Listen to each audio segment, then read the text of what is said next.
Oui.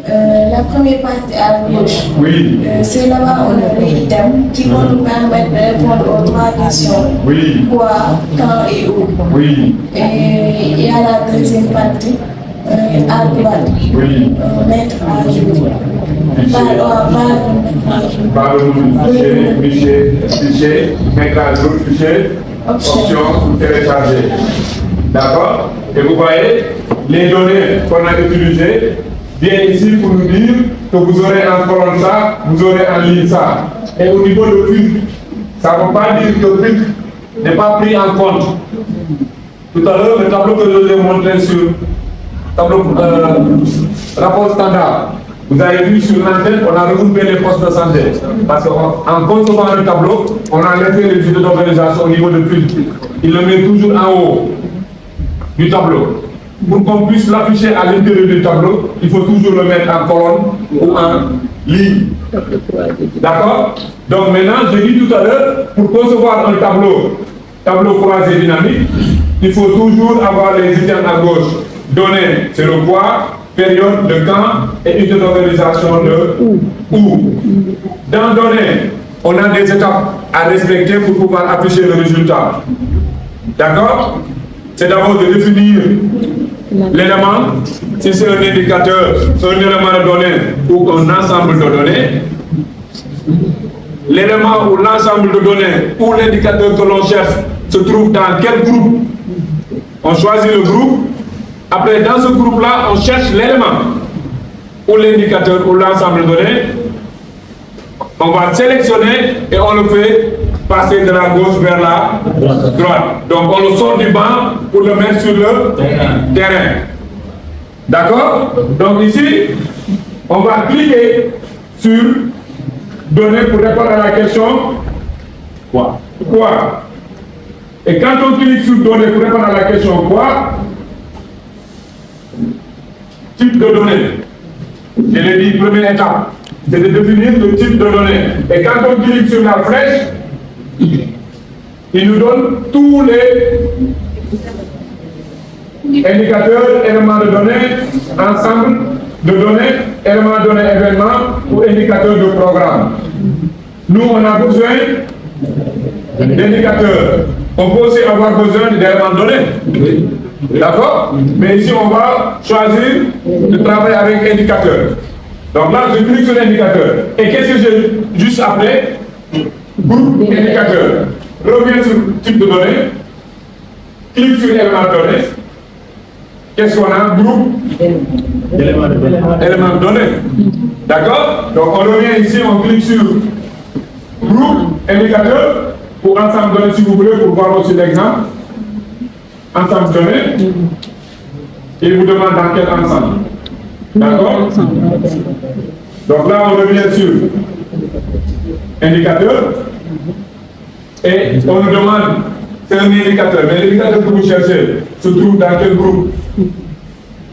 On va dire centre de la mer et nouveau-né. Ou bien, on prend par une? Bon, ça d'accord. Choisissez un indicateur. Choisissez un indicateur.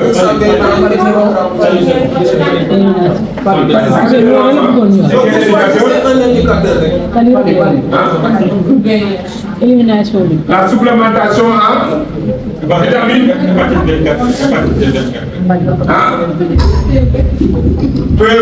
Non, il faut être d'accord. On choisit d'abord un indicateur. Si vous voulez, on peut choisir les deux. Supplémentation en vitamine A, qui est dans quel groupe? Santé de l'enfant. D'accord? Et vous dites? Non, donnez un autre indicateur. PEV.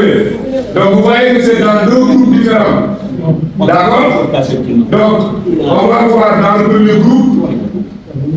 Allez dans le premier groupe. Santé de l'enfant. Santé de l'enfant, descendez. Santé de l'enfant.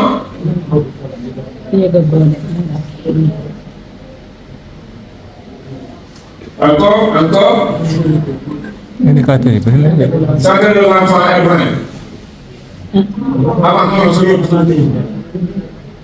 C'est l'autre. Bébé avant 2020. Voilà. Descendez, descendez. Remontez un peu. Nouveau. D'accord? Et maintenant, deuxième étape. On est ensemble. Première étape, c'était de définir le type de données. Le type de données ici, c'est un indicateur. Deuxième étape, c'est de dire le type de données qu'on va chercher, cet indicateur-là se trouve dans le groupe santé de la mer. Et là, on a une longue liste. Maintenant, elle dit taux de couverture. Pour pouvoir chercher le taux de couverture, il faut chercher ici en bas. Mais comme c'est long, on va utiliser le champ qui est en haut. Vous avez vu, tout ça, c'est... D'accord? Donc, on remonte. On vient ici, chercher par le nom de l'élément. D'accord? Et là-bas, on fait couverture. On attend. Taux de couverture adéquat en CPN. Par rapport au vitamine A, là, l'indicateur, il faut mettre SVA. Là-bas, prenez ici SVA. Tapez ici SVA. Non, là, recherche. SVA. Ah, ça reste là. Non, SVA. Supplémentation en vitamine A. Voilà. Voilà. Maintenant, prenez un peu. Voilà, c'est ça. SVA total pour 5 ans, 6, 11, ainsi de suite. Donc ça dépend maintenant de l'éducateur que vous avez besoin. Descends pour voir. Descends pour voir. Allez jusqu'en bas. Non, c'est ça. Oui, oui. On va voir. Vous avez vu? Tous les indicateurs concernant SVA sont là. D'accord? Maintenant, à nous de voir quel indicateur on va mettre. Nous, 59 mois. 59 mois. D'accord? Remontez. Encore. Tout à fait. Là, on prend ça. Non, c'est pas ça. Là, c'est... Bon, SVA, ici. Là. Voilà, c'est ça. Total. 6, 11 mois et 12, 59. Mettez 12, 59. Cliquez une fois. Et vous avez vu ces flèches-là. On attend. Si je clique sur la première flèche-là, ici, c'est tous les indicateurs qui vont être transposés à droite. Basculer à droite. Soit je fais un double clic sur l'élément, tac, tac, tac, ou je sélectionne une seule fois et j'utilise cette flèche-là. D'accord? Et vous voyez, ça vient à droite. Ça quitte ici pour venir ici. Ça quitte le banc pour venir ici. Maintenant, je prends l'autre. 6, 11. Là, je double-clique et ça part. Mais, je vois que l'affichage va mettre d'abord les 12,59 en haut. Qu'est-ce que je fais pour pouvoir les déplacer? Je fais quoi? Hein? Ces flèches-là, non, ces flèches-là, si je les utilise, je les mets sur le banc. Hein? On sélectionne lui après. Appelons, on glisse. Vas-y, fais appelons, on glisse. C'est la nouvelle version. On prend l'ascenseur, descendez. Et on prend là, ici, les deux boutons là, les deux flèches là. Vous avez vu? Ça veut dire que Bima sélectionné ne peut pas aller en haut parce que vous n'êtes en haut. Mais regardez si je vais de l'autre côté. Ici. Là, c'est interdit. Là, vous êtes en bas. Quand je clique, c'est venu en bas. Vous avez compris? Là, je peux plus faire clic glisser. Ça, c'est l'ancienne version. Là, je clique et j'utilise les flèches en bas pour les faire déplacer en haut ou en bas. C'est bon? On est ensemble? Donc là, je peux dire que j'ai fini de répondre à ma question. Quoi? Parce que j'ai respecté les 3 étapes. Quand j'ai cliqué sur données, première étape, définir le type de données. Deuxième étape, définir dans quel groupe je dois aller chercher l'élément. Troisième étape, c'est de choisir l'élément et de le faire transposer à droite. Et pour chercher cet élément, je peux utiliser le champ de recherche en haut. Je tape un mot clair de ce que je cherche comme indicateur, je le retrouve, je fais double clic pour le transposer à droite, ou je fais un seul clic et j'utilise la tête de flèche. avec une seule flèche pour venir à droite. Après, je clique sur mettre à jour. Quand vous cliquez sur mettre à jour, on entend, ça va tourner.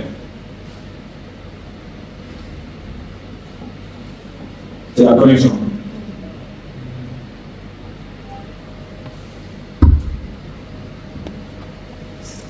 Ok.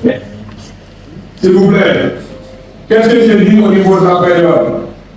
Toujours décocher les 12 derniers mois. Vous avez vu, dès que j'ai validé la donnée, dès que j'ai répondu à la question quoi, il m'a donné les 12 derniers mois et le Sénégal. Parce que, au niveau de période, par défaut, il choisit toujours les 12 derniers mois. Et les 12 derniers mois, c'est une période relative. Parce que c'est les 12 derniers mois. De juillet à juin 2000, de juin 2026 à juillet 2025. D'accord? Et période, unité d'organisation aussi par défaut, le Sénégal. Donc, après avoir répondu à la question quoi, je vais répondre à la question quand. Et là, je clique sur période. Qu'est-ce que je fais? Dès que je rentre dans période, comment décocher les 12 derniers mois? Je clique sur 12 et j'utilise cette flèche. Ou bien je double-clique. D'accord? Double-clique et ça va là-bas. Et vous avez vu, qu'est-ce que j'ai dit tout à l'heure? Qu'au niveau de la période, on a deux périodes. On a une période relative et une période fixe. Pour qu'on puisse utiliser une période relative, pour que les données se mettent à jour dès qu'on saisit une période. On utilise une période relative. Et on dit maintenant, ici, on dit, on va à semestre ou trimestre, semestre. On va à semestre et on a dernier semestre. Les deux derniers semestres. Il va me donner le premier semestre de 2025 et le dernier semestre de 2026. Non, le premier semestre de 2026. Le dernier semestre de 2025. Le dernier semestre de 2025. Le premier semestre, il va me donner le premier semestre de 2026 et le dernier semestre de 2025.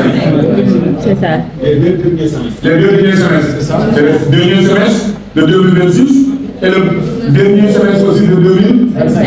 C'est la même chose que je dis, le premier semestre de 2026 et le dernier semestre de 2025. Donc là, je prends les deux semestres. Je viens à la période et je mets ici semestre et je prends les 12 des deux derniers semestres. Je double-clique, je les transpose ici et je clique sur mettre à jour.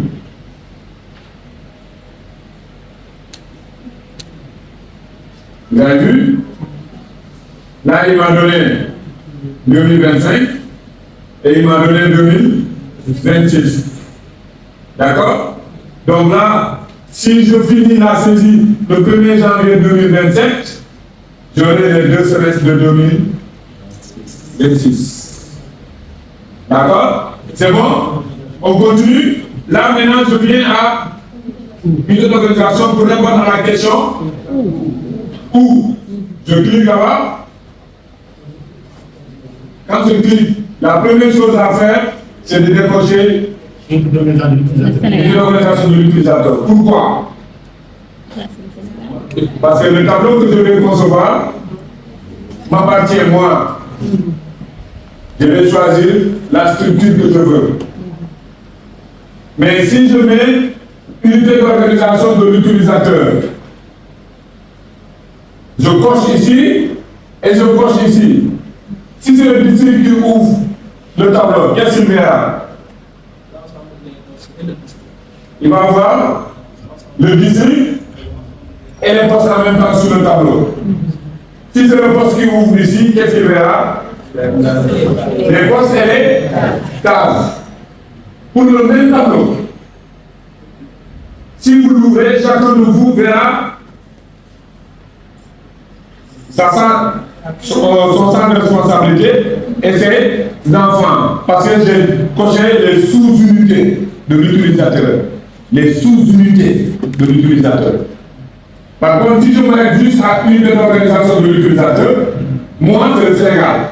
Donc, automatiquement, ça va ouvrir le Sénégal. Cliquez sur l'unité d'organisation de l'utilisateur et cliquez sur les sous-unités et cliquez sur mettre à jour. J'aurai. Mais pourquoi ça ne s'affiche pas? Ça se groupe ici en haut. Pourquoi? Parce que j'ai expliqué. Pour que ça puisse s'afficher dans le tableau, il faut prendre une organisation et là on va faire cliquer, glisser. D'accord? On clique, on glisse au niveau de ligne. Ça dépend de comment on va faire sortir l'information. On le laisse dans ligne. Et après, chaque commande, on clique sur mettre à jour. Vous verrez, vous avez vu? Maintenant, on va prendre données et période, on l'amène après une de l'organisation. On l'amène après une de l'organisation et on clique sur mettre à jour. On va intervertir les données. Vous avez vu le Sénégal, le total est là. Et maintenant, les détails. Dakar, premier qui. Donc voilà comment le tableau va s'afficher. Et ce tableau-ci, je l'enregistre tout de suite. Quand on aura à alimenter le tableau de bord, chaque BPS qui aura à ouvrir ce tableau de bord-là pour l'accrocher sur son tableau, ce tableau croise dynamique, pour l'accrocher sur son tableau de bord, il va s'adapter à ces données. D'accord? D'où l'importance aujourd'hui, Major, si vous créez un tableau de bord, si vous créez un tableau croise dynamique ou un graphique, vous pouvez utiliser une des organisations de l'utilisateur. Et vous leur donnez le nom. Chacun va l'ouvrir et ça va s'adapter, il le télécharge, il vous l'envoie. D'accord? C'est beaucoup plus facile pour vous. Si vous le faites comme ça, chaque fois que vous le dites, allez dans Fichier, cherchez le nom, tel, ouvrez-le et téléchargez-moi ça. Bien, vous aurez toujours vos données à temps réel. C'est bon? Maintenant, on a fini d'utiliser le bouton mettre à jour, on va utiliser le bouton fichier. Fichier me permet d'avoir un nouveau, pour la conception d'un nouveau tableau croisé dynamique, ou ouvrir un ancien tableau qui était là, ou enregistrer. C'est comme sur Word, pour la première fois que je viens de créer, on n'aura pas enregistré sous, mais on aura enregistré. Maintenant, on va cliquer sur enregistrer et on va lui donner un nom. On va dire SVA, formation linéaire, Géo, formation Géo, et on clique sur enregistrer. Notez bien le nom de ce fichier-là. Notez-le parce que je vais vous demander de l'afficher après sur votre tableau de bord. D'accord? Annuler. Annuler ici. Ils l'ont déjà sur le tableau de bord, ça s'affiche là-bas. Ça est là. SVA formation Géo. Vous allez ouvrir ce tableau de bord et vous allez le modifier. D'accord? Maintenant, vous voyez que je viens de créer ce tableau de bord. Qu'est-ce que je fais? Ce même tableau de bord doit être adapté. Maintenant, viens à nouveau. Après, on va faire l'exercice. Je suis à nouveau. Le docteur va demander à son major qu'il veut voir ce tableau de bord pour chaque PPS. Comment il va faire? Formation Géo. Formation c'est en mesure. La F. Non, c'est bon. Qui a déjà créé? Ah, c'est Diallo.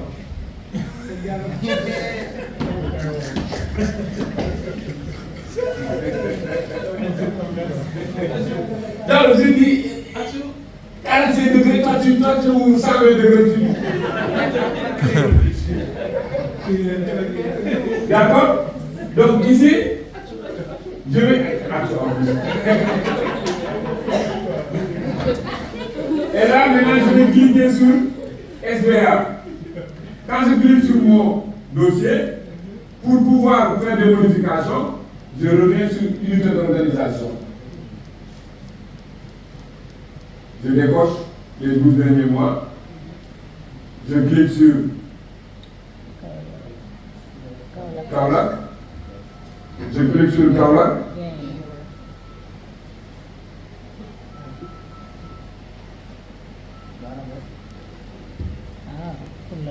Je clique sur Kaolack. Et quand je clique sur Kaolack, je prends ma roue et je clique sur mettre à jour. Et là, j'ai utilisé une donnée, une unité d'organisation fixe. Fixe. Maroon. D'accord? Là, c'est fixe. Et qu'est-ce que je fais? Je reviens sur le fichier. Je ne clique pas sur enregistrer. Parce que si je clique sur enregistrer, j'écrase l'autre. Qu'est-ce que je fais? Je fais enregistrer sous. Pourquoi j'ai pris cet exemple? Parce que dans mon premier exemple, j'ai dit, lui, il peut créer un tableau. Vous demandez de l'ouvrir dans vos postes de santé pour l'adapter. S'il le fait avec des informations fixes, vous, quand vous revenez, ce sera ces données qui vont s'afficher. Mais s'il le fait avec une organisation de l'utilisateur, ça va s'adapter automatiquement par rapport à vos données. Mais vous pouvez aussi l'utiliser et le changer avec une période fixe. Après, cliquez sur enregistrer sous. Quand vous cliquez sur enregistrer sous, vous enlevez copie, vous dites SVA, formation géo, et vous mettez poste de santé, Madapoul. H. D'accord? Et vous cliquez sur enregistrer. C'est bon? Et vous voyez que j'ai toujours le poste santé de Madapoul. Et j'ai l'autre fichier est toujours là. Si je vais à ouvrir, ça va venir, ça est là, Madapoul est là, Géo est là, Action est là. Et pourtant, Madapoul a été conçu à partir de formation Géo. C'est bon? 90 degrés.